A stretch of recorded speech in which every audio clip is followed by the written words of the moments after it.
Je pense qu'il est important de redécouvrir qu'est-ce que Jésus nous demande aujourd'hui. Et au fond, je pense qu'avant tout, c'est d'être des créateurs constants, inventeurs constants de nouvelles formes d'expression de l'amour, de nouvelles rencontres, et surtout d'arriver à trouver dans un monde qui paraît complètement bouché, où est mon espérance ?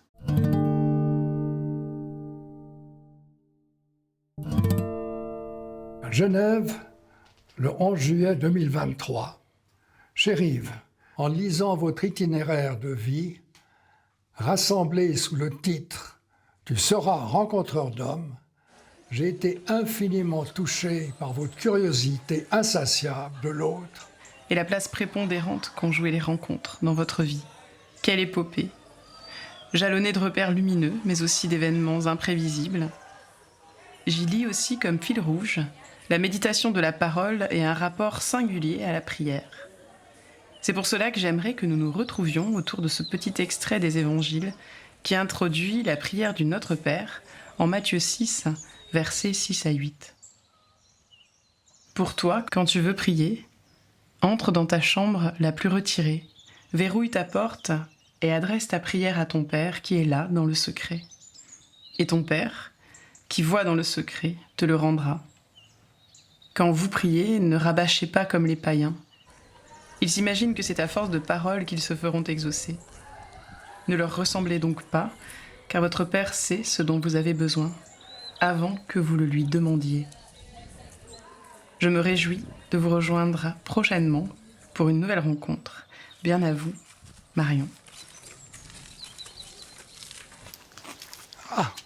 Bonjour Quelle bonne Yves. surprise. Bonjour Marion. Mais merci Comme de m'accueillir sympathique. ici. Mais c'est une grande joie de vous accueillir à Mais je Thésée, suis ravie qu'on se avec retrouve lequel ici. j'ai tant de beaux souvenirs et qu'on va partager ensemble. C'est merveilleux. Avec grand Je plaisir. me réjouis absolument. Je crois que c'est fini. Et non, c'est une semaine particulière en plus, ici, là, puisqu'il y a tous les jeunes qui Absolument. viennent de partout dans le monde. Ouais. C'est l'occasion de prendre un bon bain de jouvence Voilà. pour nous deux. Pour nous deux, absolument.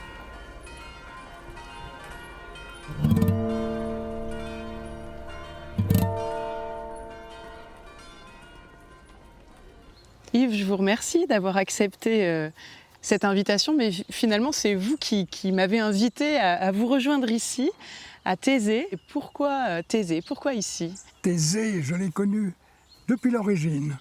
Et je dois dire, quand on a découvert, et surtout mes parents ont découvert Thésée, ça a été comme un ballon d'oxygène dans l'époque où nous étions. On était encore dans un christianisme ou dans une spiritualité très fermée. Et Thésée, ça a été au fond un pas immense par rapport à l'œcuménisme. Parce que c'était plus de l'œcuménisme, c'était un message d'unité. J'y suis revenu et chaque fois, pour moi, c'est un nouvel émerveillement. Et surtout aujourd'hui, je dois dire, que de voir tous ces jeunes à Thésée arriver ici, c'est quand même un formidable signe d'espérance. Je prie pour que Thésée continue dans cette voie, de sortir de tous les côtés, je dirais, limités des institutions religieuses pour être représentant vraiment de ce que j'appellerais le christique aujourd'hui. Le christique, qu'est-ce que vous voulez dire par christique? Eh bien, le christique, à mon avis, c'est qu'aujourd'hui, quand on parle de Jésus ou qu'on parle du Christ, on parle de la religion chrétienne. Or, à mon avis, le Christ n'est pas venu pour une religion. Jésus n'a jamais créé une religion. Il a simplement réveillé les hommes à prendre conscience de ce qu'est l'amour entre eux. Et ça, c'est un message qui est absolument universel. Et la manière, je trouve, dont on parle aujourd'hui encore de Jésus, c'est dans un sens beaucoup trop étroit, avec des églises dont chacune croit avoir sa vérité. Les gens, ils ont besoin du Christ dans le sens le plus large du terme, c'est-à-dire d'arriver à trouver cette dimension universelle qui ne peut se faire non pas à travers des théories, mais à travers la spiritualité, et je pense surtout à partir de l'émerveillement de tout ce que nous vivons aujourd'hui. Votre livre est titré « Tu seras rencontreur d'hommes ». Et quand j'entends cette expression de rencontreur d'hommes, maintenant je pense à vous grâce à votre livre, mais ça me renvoie aussi beaucoup au Christ, qui est le rencontreur par excellence. Comment est-ce que vous définiriez cet adjectif que vous créez de rencontreur? Au fond, Jésus m'est révélé par les contacts que j'ai autour de moi. Il ne vient pas comme ça tout seul. Je le rencontre où? Je le rencontre dans l'émerveillement de la nature d'abord, je le découvre dans l'explosion de l'univers et du cosmique, et je le découvre dans mes contacts de tous les jours avec tous les êtres qui sont sur mon chemin. Ou alors aussi de tâcher dans les rencontres qu'on n'en reste pas à des rencontres mondaines, mais que l'on arrive à voir derrière la personne quelle est véritablement son intériorité, sa divinité, son âme. Et au fond, ce que nous laisserons derrière nous, finalement, c'est pas ce que nous avons copié, c'est pas ce que nous aurons fait de notre succès, que je néglige pas d'ailleurs sur le plan professionnel. C'est le fait que nous aurons été de plus en plus proches de notre identité.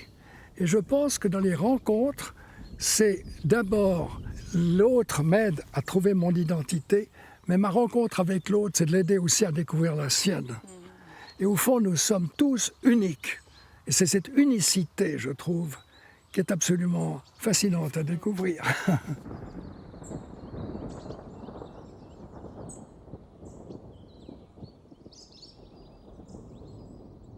Vous parlez de votre rapport à la Bible, vous dites que c'est le texte que vous avez le plus travaillé, auquel vous revenez sans cesse, mais que c'est aussi un texte qui vous laisse de temps en temps comme devant un tableau abstrait, difficile à déchiffrer et qui se révèle parfois en contretemps. Et j'aimerais savoir quel effet vous a fait le texte que je vous ai envoyé, ce texte de Matthieu 6 sur la prière. Est-ce que c'est un texte qui vous a surpris, dérouté ou immédiatement parlé? Il ne m'a pas dérouté, parce que je crois que la prière, véritablement, est au cœur de toute démarche spirituelle. Je crois qu'il faut sortir, en quelque sorte, de la prière comme faisant partie d'une culture. Je crois que tout être humain, quoi qu'il en soit, prie, même sans s'en rendre compte. Par conséquent, tout être humain, à un moment donné dans sa vie, s'adresse à quelque chose qu'il dépasse. On est un peu prisonnier des mots, mais la prière, c'est d'abord une relation. Et il n'y a pas de doute que la prière, comme je la ressens de plus en plus, est une relation avec quelque chose, quelqu'un qui m'habite et qui en même temps est mon essentiel. Je n'aime pas beaucoup, je vous avoue, l'appeler Dieu tout de suite. Pour la raison très simple, c'est qu'au fond, si je pense à ma prière d'enfant, de jeunesse, je m'adressais à un Dieu assez moral, un peu redoutable, tout puissant, et pendant longtemps, ça m'a beaucoup gêné. Et aujourd'hui, si vous voulez, ce qui me frappe avec tous les événements du monde, réchauffement climatique, etc., je m'adresse à un tout autre Dieu. C'est un Dieu faible. C'est un Dieu qui appelle au secours. C'est un Dieu qui demande qu'on exauce sa prière. Et alors, c'est une toute autre dimension, parce que je ne prie pas pour moi. Je prie, en fait, et quand je dis prie, il ne faut pas non plus vous imaginer que je me mets à genoux, que je fais des trajets. Non, c'est intérieur, ça me travaille. Mais je me rends compte qu'aujourd'hui, au fond, il faut que dans mon aujourd'hui de chaque jour, je découvre véritablement où Dieu m'appelle à être présent.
nous sommes très heureux d'accueillir Yves Oltramour qui est ici.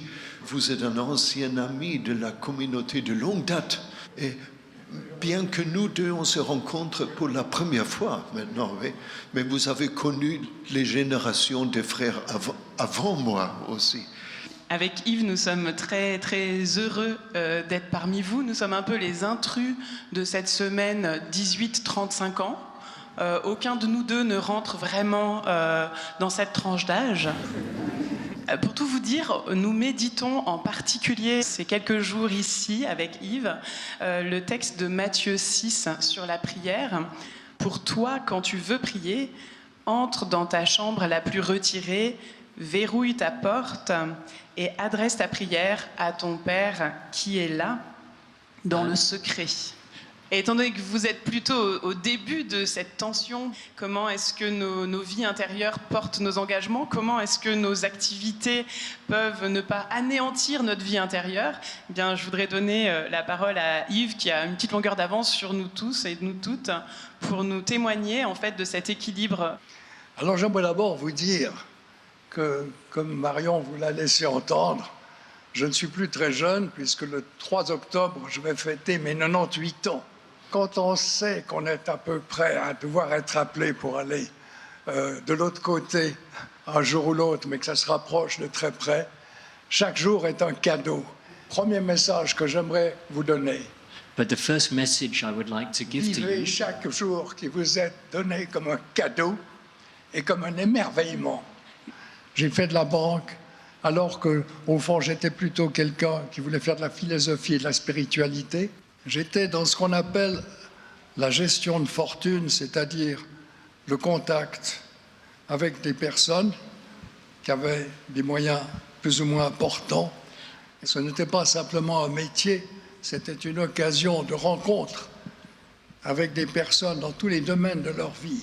Mais j'avais très besoin, quand même, dans mon métier, qui était un métier assez dur, assez concret, de me retirer de temps en temps pour réfléchir et pour prier. J'ai rencontré un père jésuite qui faisait des études financières dans la même banque que moi. Et c'est à lui que je dois d'avoir découvert les exercices spirituels d'Ignace de Loyola, alors que je me promenais, méditais dans le parc du monastère où je me trouvais. J'ai tout à coup été saisi, entendu, mais véritablement entendu, mais dans mon cœur, je ne peux pas vous expliquer comment, une voix qui me disait « Tu seras rencontreur d'hommes ». Alors d'abord, j'ai cru que je n'avais pas très bien compris, ça m'avait beaucoup ému. J'ai senti que ça revenait comme une incidence.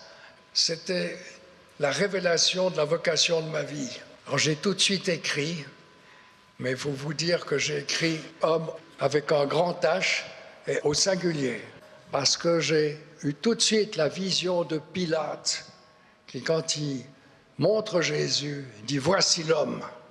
En ce moment-là, j'ai aussi eu l'impression, même la certitude, que j'appartenais à un tout dans le cosmos et dans tout l'univers, dont j'étais une cellule participante active et que l'univers ne serait pas le même si je n'existais pas. Et ce qui est important, c'est que c'est vrai pour chacun d'entre nous, chacun d'entre vous.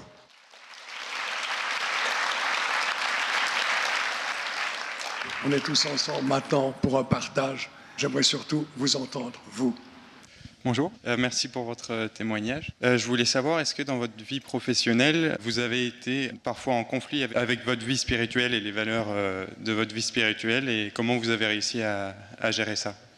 Est-ce que vous pensez que j'aurais dû être plus en conflit dans cette profession que dans une autre? Je pense que quand on parle de vie spirituelle, si elle ne s'inscrit pas dans la réalité concrète du monde tel qu'il est, et non pas tel que nous voudrions qu'il soit, on n'est pas tout à fait dans la ligne. La vie spirituelle, ce n'est pas une voie qui nous conduit en quelque sorte à nous dissocier de la vie, au contraire. Je pense que si ceux qui portent le Christ en eux n'entre pas dans les profondeurs et les contradictions de notre système, je ne crois pas qu'ils sont à la bonne place.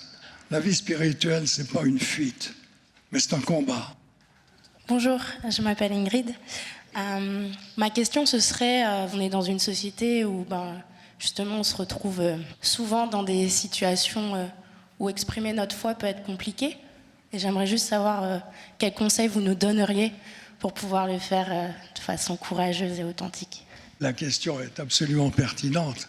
Je ne crois pas que la société manque de foi. Je suis émerveillé de voir autour de moi des personnes qui sont pour moi des véritables apôtres par leur bonté, leur ouverture aux autres, mais qui ne se revendiquent absolument ni de Dieu, ni de Jésus-Christ, et qui me disent qu'ils sont athées. Pour quelqu'un qui n'a jamais lu la Bible, quelle que soit sa nation, quelle que soit sa race, quelle que soit sa culture, il porte en lui, et il en est plus ou moins conscient, une sorte de voix intérieure qui a besoin de s'éveiller. Je m'appelle Christian. Vous nous avez demandé de ne pas être effrayés par le futur. Et quand je vois une telle laideur en moi-même et dans l'humanité, quand je suis tellement submergé par la peur de mon propre futur et de celui de l'humanité, comment trouvons-nous cette confiance et ces convictions que vous avez? Merci. Alors moi, je vais vous dire mon combat spirituel. C'est de tout le temps tenter de vivre le moment présent complètement. Pendant les années de guerre, nous avons vécu dans la terreur. À certains moments, nous pensions que tout était perdu. Notre terreur était aussi qu'on ne savait pas comment allait être l'avenir, exactement comme pour vous aujourd'hui. Sur l'ensemble de ce qui va arriver, je n'ai aucune réponse. Alors ce que j'aimerais te dire, What I want to say is, commence ta journée uniquement à te dire qu'est-ce qui m'est demandé à faire aujourd'hui. what have I Et ne got to do t'inquiète today? pas de ce qui va arriver après parce que tu n'y peux rien. Or, vous voyez, le moment présent, c'est cette réunion entre nous qu'il faut vivre intensément. Et elle est unique dans l'histoire de l'univers. Plus jamais, on ne retrouvera un moment comme ça. Et dans un moment, on va se séparer.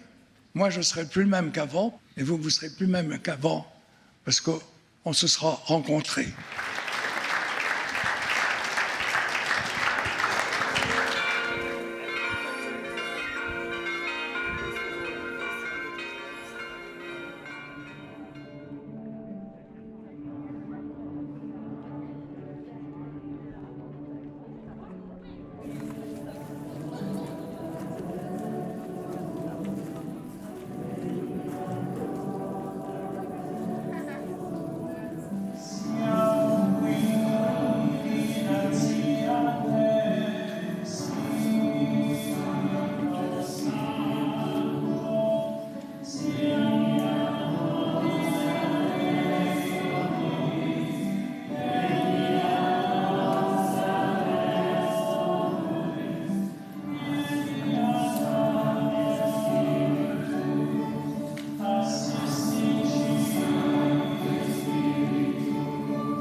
Bonjour, frère Aloïs. Bonjour Marion.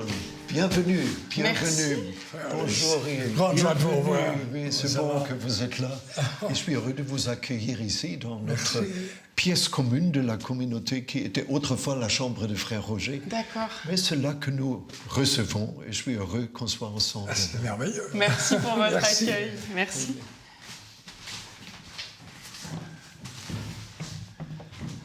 Frère Aloïs, merci d'entrer avec nous dans cette méditation de ce texte qui nous dit « Toi, quand tu veux prier, retire-toi dans ta chambre ». qui appelle à la solitude. Comment est-ce que vous vivez cette tension entre cette disponibilité quasi permanente que vous avez ici auprès des jeunes et cette nécessité de trouver ce temps intime pour la prière? À cet égard, une chose étonnante, c'est que souvent des jeunes disent, après une semaine ici, le plus important était le silence.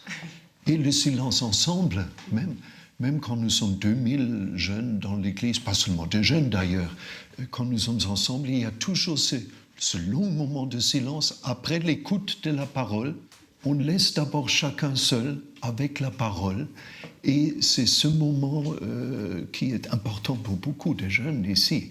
Donc, on est nombreux, mais il faut des moments d'intériorité seul, mais on peut le vivre aussi ensemble, étonnamment.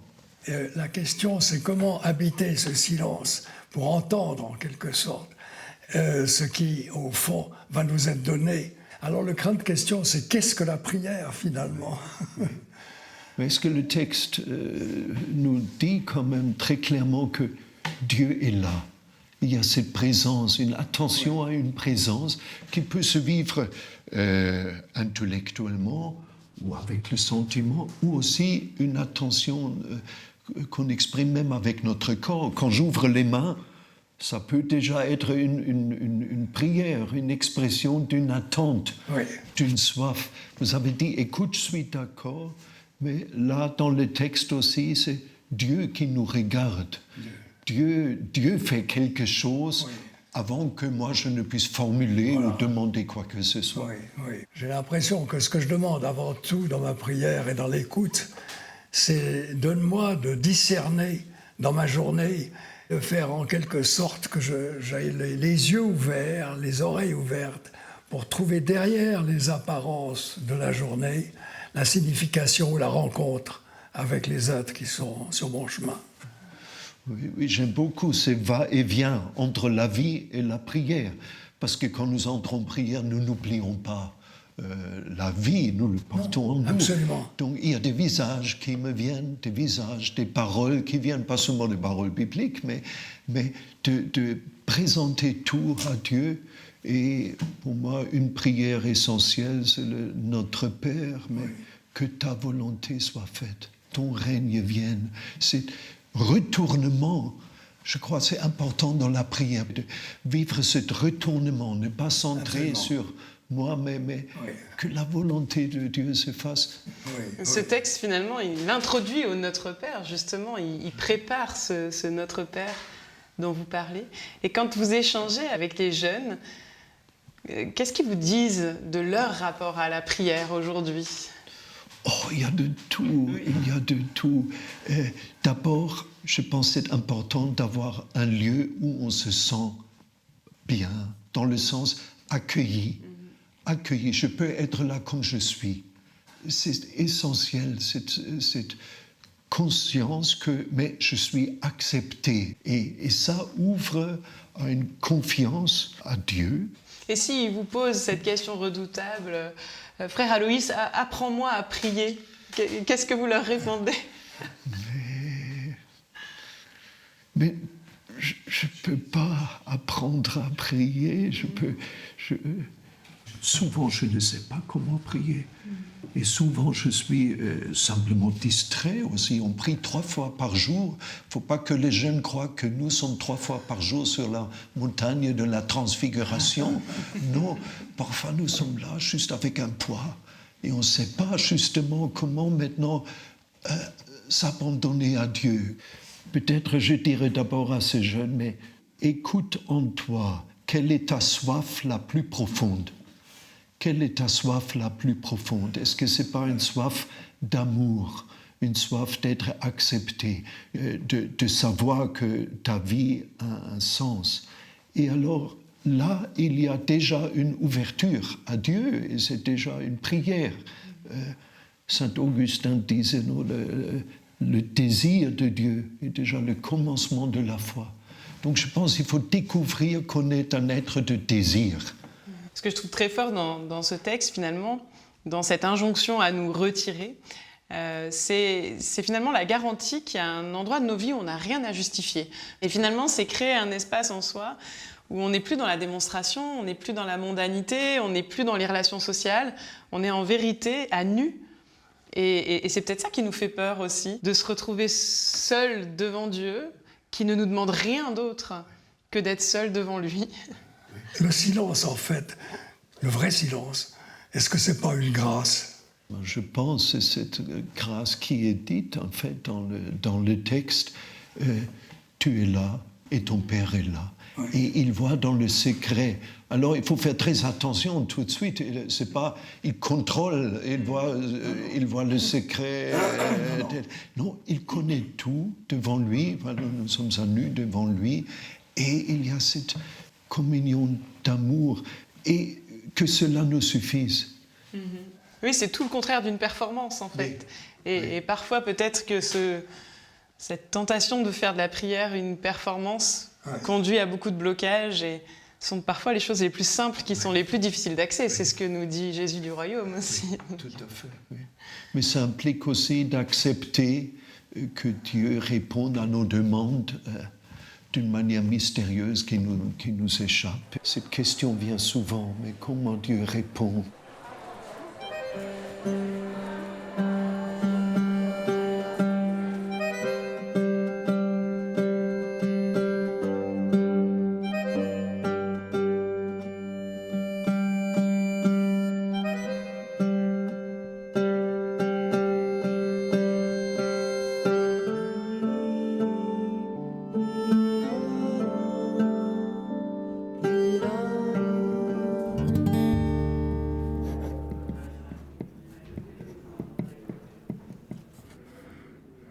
Yves, dans votre livre, vous écrivez cette phrase « Il n'y a pas besoin de savoir ce qu'est la prière pour prier.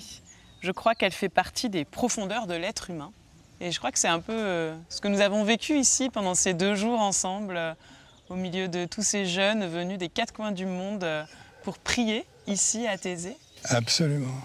C'était vraiment un moment très fort. Alors, je vous ai donné un petit exercice d'écriture pour nous quitter sur vos mots à vous, sur votre façon de reprendre ce texte de Matthieu 6 qui nous a guidés. Je vais tâcher juste de passer un petit message comme ça de ce qui me semble avoir été notre rencontre. Si aujourd'hui les circonstances m'ont conduit dans le cadre lumineux et inspiré de Thésée, avec vous tous, c'est que le Seigneur avait quelque chose à nous dire, à toi, qui aspire à découvrir qui tu es vraiment. Toutes ces questions et ces aspirations nous viennent de ce sentiment d'être habité par une présence qui veut te révéler la merveille que tu es et te faire connaître que tu es absolument unique. Comme le dit l'évangile de Matthieu sur la prière, quand tu pries, retire-toi dans le silence de ta chambre, ferme ta porte, et c'est dans ce silence que Dieu pourra te parler. Et au fond, cette voix s'adresse à moi, comme à toi. Elle me dit, Yves, cesse de me chercher. Fais silence pour que je puisse te trouver et te parler. Simplement, donne-moi la permission de faire un pas de plus vers toi.